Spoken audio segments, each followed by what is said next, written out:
So ayun mga karuba, tignan natin itong remote ng satellite. Hindi siya nagana mga karuba, kailangan nating buksan.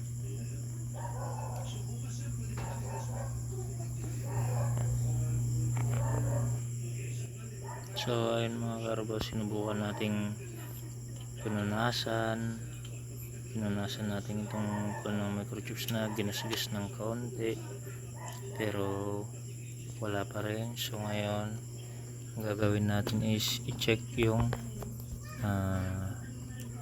anong tawag itong itong infrared nya, itong infrared na to. So kailangan nating i-test yung ating infrared.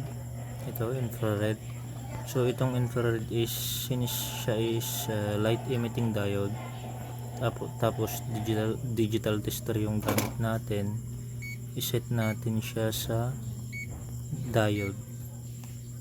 Yan, iset natin sa diode mga karuba, and then tignan natin kung may reading siya. Kung may reading yan, is good pa yan, mga karuba. So ganon, walang pumapalo is dun sa IC nya. Ito kailangan nating i-reheat, hinangin natin ulit yan mga karuba. Ito, since tapos ko na siyang nahinang mga karuba, ito rinihit ko siya. Pasensya na kayo kasi wala tayong shock pump, tapos medyo makapal pa yung tip ng ating soldering iron. Yan, makapal yung tip ng ating soldering iron, kaya hindi gaanong maganda yung pagkahinang nya.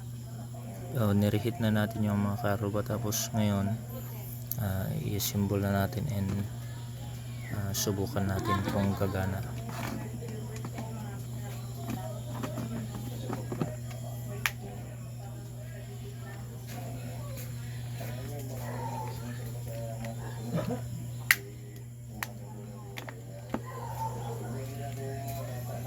Tapos ilagay natin yung battery,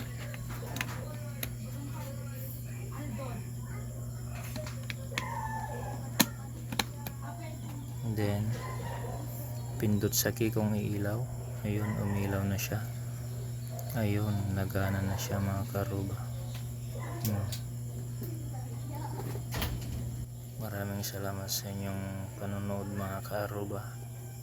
Please like and subscribe to my channel. Maraming salamat.